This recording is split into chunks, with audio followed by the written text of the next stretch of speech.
ವಿಜಯನಗರ ಜಿಲ್ಲೆಯ ಕೂಡ್ಲಿಗಿಯಲ್ಲಿ ಜನವಾದಿ ಮಹಿಳಾ ಸಂಘಟನೆ ಹಾಗೂ ಎಸ್ಡಿಎಂಸಿಸಿ ನೇತೃತ್ವದಲ್ಲಿ ಮಹಿಳಾ ಮೀಸಲಾತಿಯನ್ನು ಯಾವುದೇ ಷರತ್ತುಗಳಿಲ್ಲದೆ ತಕ್ಷಣ ಜಾರಿಗೊಳಿಸುವಂತೆ ಒತ್ತಾಯಿಸಿ ಪ್ರತಿಭಟನೆ ನಡೆಸಲಾಯಿತು.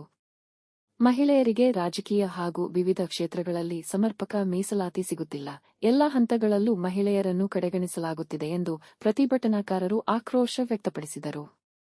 ಮಹಿಳೆಯರ ಹಕ್ಕುಗಳನ್ನು ಸಂರಕ್ಷಿಸುವ ನಿಟ್ಟಿನಲ್ಲಿ ಸರ್ಕಾರ ತಕ್ಷಣ ಮಹಿಳಾ ಮೀಸಲಾತಿಯನ್ನು ಜಾರಿಗೆ ತರಬೇಕು ಎಂದು ಆಗ್ರಹಿಸಿದರು. ಪ್ರತಿಭಟನೆಯ ಬಳಿಕ ರಾಜ್ಯಪಾಲರಿಗೆ ಸಲ್ಲಿಸುವ ಮನವಿಯನ್ನು ತಹಸೀಲ್ದಾರ್ ಅವರ ಮೂಲಕ ಸಲ್ಲಿಸಲಾಯಿತು. ಮಹಿಳೆಯರಿಗೆ ಸಂವಿಧಾನಬದ್ಧ ಹಕ್ಕು ಹಾಗೂ ಸಮಾನ ಅವಕಾಶ ದೊರೆಯುವವರೆಗೆ ನಮ್ಮ ಹೋರಾಟ ನಿರಂತರವಾಗಿ ಮುಂದುವರಿಯಲಿದೆ ಎಂದು ಪ್ರತಿಭಟನಾಕಾರರು ಸರ್ಕಾರಕ್ಕೆ ಎಚ್ಚರಿಕೆ ನೀಡಿದರು. ಈ ಸಂದರ್ಭದಲ್ಲಿ ಮಾತನಾಡಿದ ಎಸ್ಡಿಎಂಸಿಸಿ ಹಾಗೂ ಜನವಾದಿ ಮಹಿಳಾ ಸಂಘಟನೆಯ ಅಧ್ಯಕ್ಷೆ ಟಿ. ಭಾಗ್ಯಮ್ಮ, ಮಹಿಳಾ ಮೀಸಲಾತಿಯನ್ನು ಯಾವುದೇ ಷರತ್ತುಗಳಿಲ್ಲದೆ ತಕ್ಷಣ ಜಾರಿಗೊಳಿಸಬೇಕು. ಸರ್ಕಾರ ಈ ಬೇಡಿಕೆಯನ್ನು ನಿರ್ಲಕ್ಷಿಸಿದರೆ ಮುಂದಿನ ದಿನಗಳಲ್ಲಿ ರಾಜ್ಯಾದ್ಯಂತ ಉಗ್ರ ಹೋರಾಟ ಹಮ್ಮಿಕೊಳ್ಳಲಾಗುವುದು ಎಂದು ಎಚ್ಚರಿಕೆ ನೀಡಿದರು.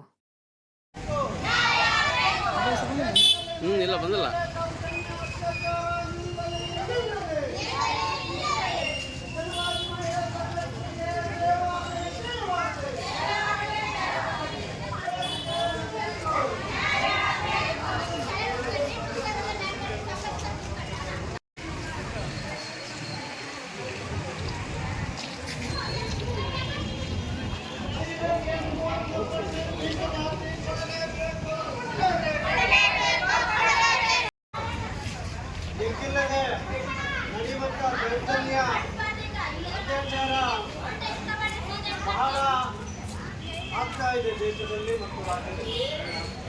ಇವತ್ತು ಮಹಿಳೆಯರು ಅಂತ ಹೇಳಿದ್ರೆ ಸ್ವಾಮಿ ವಿವೇಕಾನಂದ ಹೇಳ್ತಾರೆ, ಇಡೀ ದೇಶದೊಳಗ ಒಬ್ಬ ಮಹಿಳೆ ಇವತ್ತು ಸ್ವತಂತ್ರವಾಗಿ ಓಡಾಡಬೇಕು, ಅವರ ಇಚ್ಛಾನುಸಾರ ಇರಬೇಕು, ಅವರಿಗೆ ಸ್ವತಂತ್ರ ಇದೆ.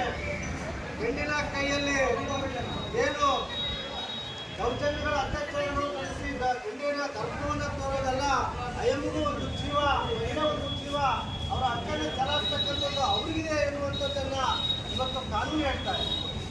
ಸ್ವಾಮಿ ವಿವೇಕಾನಂದ ಹೇಳ್ತಾರೆ, ಒಂದು ಮನೆಯಲ್ಲಿ ಒಂದು ಸಮಾಜದಲ್ಲಿ ಹೆಣ್ಣು ಸ್ವತಂತ್ರವಾಗಿ ಬದುಕ್ತಾಳೋ, ಹೆಣ್ಣು ತನ್ನಷ್ಟಕ್ಕೆ ತಾನು ಒಬ್ಬೆ ಮಾಡ್ತಾಳೋ, ಸ್ವತಂತ್ರವಾಗಿ ಬದುಕ್ತಾಳೋ, ಅವಾಗ ನಮಗೆ ನಿಜವಾದಂಥ ಸಮಾಜ ಕಟ್ಟಲಿಕ್ಕಾಗೋದು, ನಿಜವಾದಂಥ ಸ್ವಾತಂತ್ರ್ಯ ಬಂದಂಗೆ ಆಗೋದಂತ ಸ್ವಾಮಿ ವಿವೇಕಾನಂದ ಹೇಳ್ತಾರೆ. ಇವತ್ತು ಇಡೀ ದೇಶದೊಳಗೆ ಏನು ಹೆಣ್ಣಿನ ಮೇಲೆ ಆಗಿರುವಂಥ ದೌರ್ಜನ್ಯಗಳು ಒಟ್ಟಾಗಬೇಕಂತ ಹೇಳಿದರೆ ಕೇಂದ್ರ ಸರ್ಕಾರ ಇವತ್ತು 33% ಮಹಿಳೆಯರಿಗೆ ಇವತ್ತು ಕೊಡಬೇಕು ಮೀಸಲಾತಿ ಅನ್ನುವಂಥದ್ದು ಏನಿದೆಯೋ ನಮ್ಮ ಜನವಾದಿ ಮಹಿಳಾ ಸಂಘಟನೆ, ಅಖಿಲ ಭಾರತ ಜನವಾದಿ ಮಹಿಳಾ ಸಂಘಟನೆ ಇವತ್ತು ಒತ್ತಾಯ ಮಾಡ್ತಾ ಇದೆ. ಎಲ್ಲ ಮಹಿಳಾ ಸಂಘಟನೆಯ ಪರವಾಗಿ ಎಲ್ಲ ಮಹಿಳಾ ದೇಶದಲ್ಲಿ NFIW ಮತ್ತು ಜನವಾದಿ ಮಹಿಳಾ ಸಂಘಟನೆ ಎಲ್ಲ ಒಕ್ಕೂಟದಿಂದ ಇವತ್ತು ಕೇಂದ್ರ ಸರ್ಕಾರವನ್ನು ಒತ್ತಾಯ ಮಾಡ್ತಾ ಇದೆ. ಮಹಿಳೆಯರು ಎಲ್ಲಿ ಇವತ್ತು